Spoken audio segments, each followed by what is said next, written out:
In 2011, Mark Reed said that how something is categorized is determined by who does it, for whom, when, and where. Reed used the example of tomato puree. He said, "What would have happened if this item were to be shelved in another part of the shop? Would the thing itself be any different?" I then applied this to my thriller film, given that if I had shelved it in a different genre, what would have made it part of that genre? What ingredients and conventional features have I used that ensure my product stays within the thriller genre? This was something I considered when thinking about how I created continuity between my products, given that I thought about the different things that I had used in order to shelve my product into the thriller genre and ensure that my products were all decoded to be part of the thriller genre. This was something that was important to think about when creating continuity between my products, given that I would need to ensure that I shelved all of my products within the same genre, given that this would allow the audience to understand that all three of my products were under the same marketing campaign and promoting the same film. Therefore, it was important that I shelved my products in a similar manner and thus combined my products using different techniques. One technique I used to create continuity between my products was shadows. Shadows are a common theme used within the thriller genre, given that they often help to create a tense and eerie atmosphere. Therefore, the manner in which I made heavy use of shadows throughout all three of my media products not only helped me to encode that my advertising campaign was promoting the thriller genre, but it also helped to ensure that my audience would be able to identify that all three of my media products were promoting the same film. Firstly, you are able to see within the image on my magazine front cover that I have successfully been able to use shadows by editing the image on the front cover so that the subject has a shadow behind her. I was able to use shadowing on my magazine front cover through the manner in which I was able to add and apply the shadow tool to this subject, meaning that my subject stood out from the page more and the shadow helped to create an eerie and tense atmosphere. I was also able to use shadowing on my magazine front cover through the manner in which I was able to add and apply the shadow tool to some of the features I had uploaded to the magazine. For example, I added the shadow layer to the puff, meaning that around the puff it stood out given that the shadow had been successfully added. On my magazine front cover, I was also able to add a shadow layer to some of the typefaces, which needed to stand out more than others. For example, the strapline plus. This therefore meant that the use of shadow within my magazine front cover was evidently a theme, given that I had used it lots of times within my magazine. This therefore meant that it was something I endeavoured to use within my poster and trailer, given that it would help to ensure that my products were conforming to the genre conventions, and it would also allow me to combine my media products in a really effective manner. I was also able to consistently use this shadow feature on my film poster too. The way in which I had edited the image on the film poster so that part of her face was coming out of the initial face helped create a successful shadow effect, given that the secondary face was much weaker and more transparent than the primary face. I was not only able to create shadows within my poster through the editing of the image, but I was also able to add shadow effects to the typeface, thus meaning that I was able to combine my product in a successful manner given that I'd used shadows consistently throughout the three products I created. For example, the way in which I added a shadow effect onto the tagline "Is reality worth living for?" also demonstrates how I was able to add a shadow effect to my work, thus meaning that my typefaces stood out more. It also meant that I was able to combine my three media products in an effective manner, given that I was successfully and consistently using shadows on the typefaces and images in order to ensure that my media products promoted my film in a similar manner. This would therefore help my audience to understand that all three of my products were under the same marketing campaign, given that I was using shadows to effectively create continuity between my work. This therefore helped me create a brand identity that would be easily recognizable by my audiences and consumers. Therefore, I think my use of shadows to create continuity between my work shows how I was able to successfully and effectively combine my three media products. As you can see from the way in which I edited the film title on the film magazine and poster, I was also successfully able to create a shadowing effect on the film title. This therefore worked well with the ideas behind my film, given that the title was called Perception, helping to allude towards the fact that my character's perception of reality was not always clear. Therefore, my use of shadows in this context helped to encode the narrative behind my film, thus meaning that my use of shadows not only helped me to create continuity between my media text, but allowed me to combine my text in a way that would help my audience to decode the narrative of my film. This is another example of how I was able to create continuity between my text and combine them in an effective manner. I was able to create continuity between the poster and magazine front cover by using the same shadowing on the film title. This allowed me to use shadowing in order to conform to the conventions of the thriller genre, whilst also combining my media text in an effective manner. It is possible to say that capturing shadows within the footage for my trailer was slightly easier.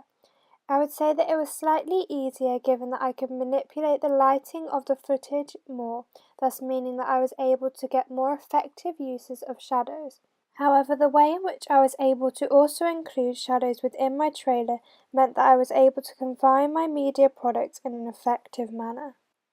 For example, in the aerial shot of Bee in the bath, the manner in which we directed for Bee to hold her arms up as though she was surrendering helped to create shadows. The way in which she held her arms up meant that the shadows were created from the manner in which her arms contrasted to the white colouring of the bathtub.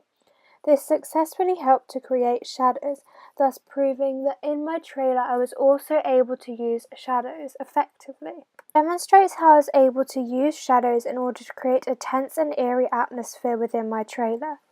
The shadows that I had used successfully allowed me to conform to codes and conventions of the thriller genre within my trailer.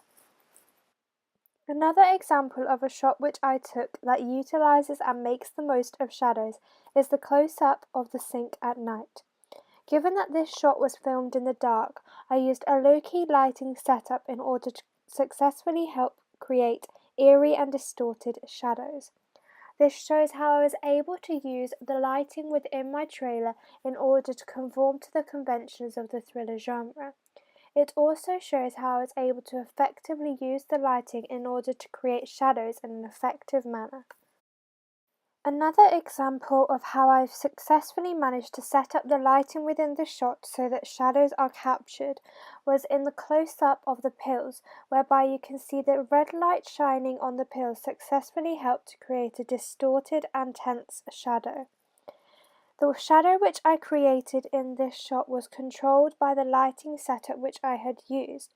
Therefore, I could make the most of this shadow given that I could control how quickly and slowly it came to life.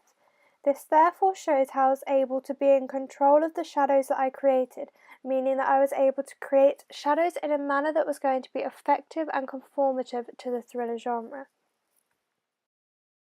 Another way in which I was able to effectively create shadows within my piece was in this shot of Bee looking out the window. From the way in which I captured this shot in a room that had big and open windows meant that I was able to create shadows from the windows. I was able to create shadows given that I filmed this shot at night, meaning that the reflection of different things within the room helped to make it look like the shadows were coming from the window.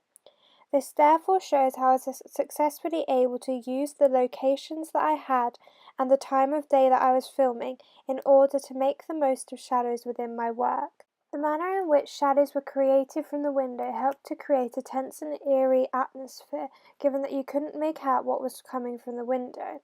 This therefore meant that my shadows conformed to the conventions of the thriller genre, given that they helped to encode this tense and eerie atmosphere which is needed within the thriller genre.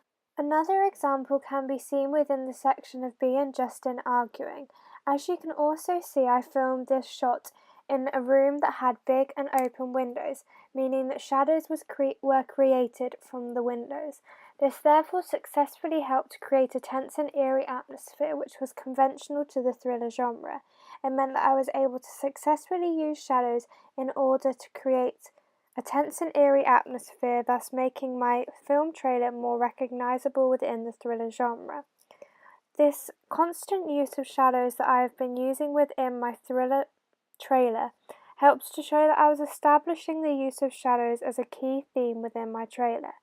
This therefore means that when looking at all three of my media products under the same marketing campaign, you can say that they successfully are combined, given that they all use shadows effectively. Another example from my trailer where you can see how shadows have been used was in the close-up of the knife in the kitchen.